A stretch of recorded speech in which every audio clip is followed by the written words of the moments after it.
ప్రతి హత్య వెనుక ఒక హంతకుడుంటాడు. కాని ప్రతి మిస్టరీ వెనుక ఒక కథకుడుంటాడు. ఇతను కథలు రాసేవాడు. వినోదం కోసం కాదు, మనుషుల భయాలు బయటపడేలా రాసేవాడు. ఈ రాత్రి ఇతను రాసిన కథకు తిరుగులేదని నమ్మాడు. ప్రపంచంలో ఎవ్వరూ ఊహించలేరని భావించాడు. అదే గర్వంతో తన ఎదురుగా కూర్చున్న ఓ అపరిచితుడితో ఆ కథను పంచుకోవాలని నిర్ణయించుకున్నాడు. రాత్రి మొదలైంది, కథ మొదలైంది.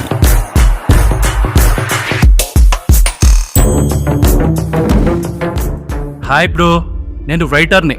కథలు బాగా రాస్తుంటా.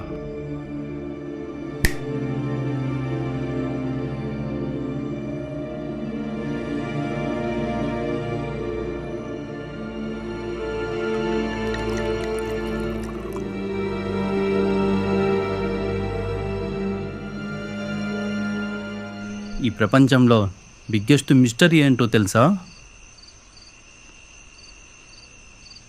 డోర్ వేసిన రూమ్లో హత్య, విండోస్ లేవు, ఒక్కటే డోర్, అది కూడా లోపల నుంచి లాక్. అది బిగ్గెస్ట్ మిస్టరీ కదా.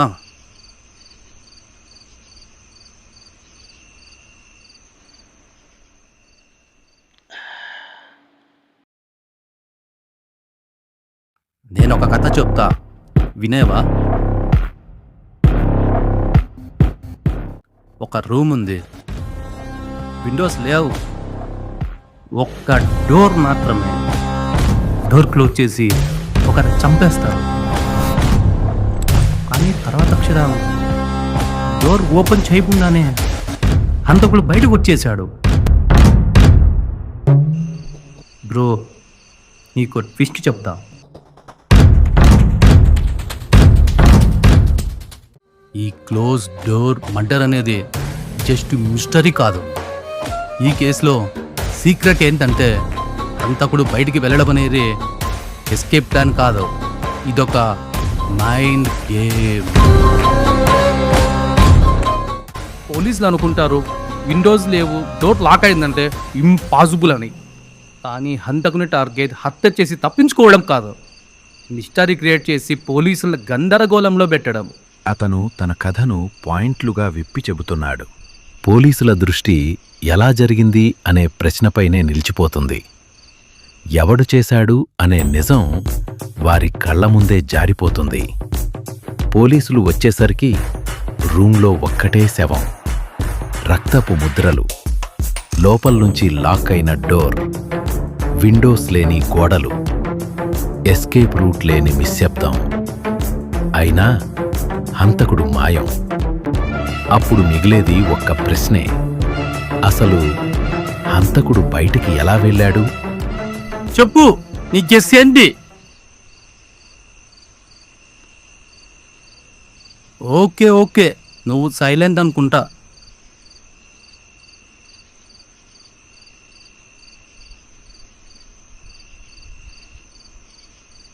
ఈ లోకంలో మిస్టరీ అంటే నాకు తప్ప ఎవరికి ఇష్టం లేదు.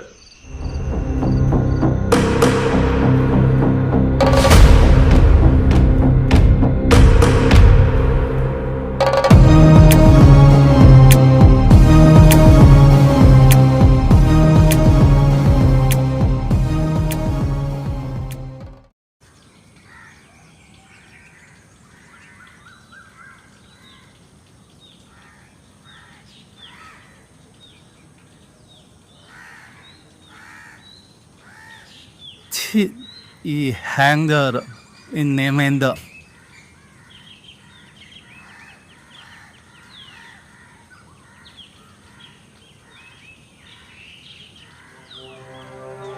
Breaking news!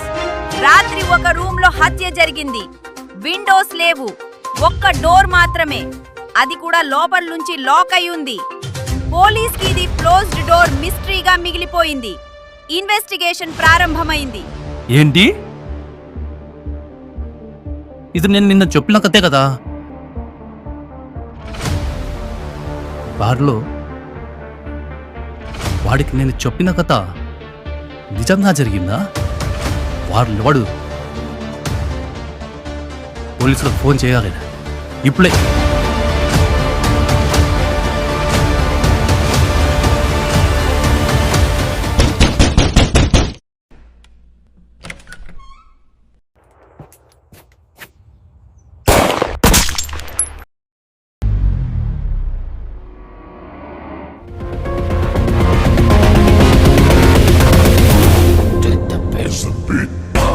తన కథను తానే రాశాననుకున్నాడు. కాని చివరికి తెలుసుకున్నాడు ఆ కథే అతన్ని రాసిందని.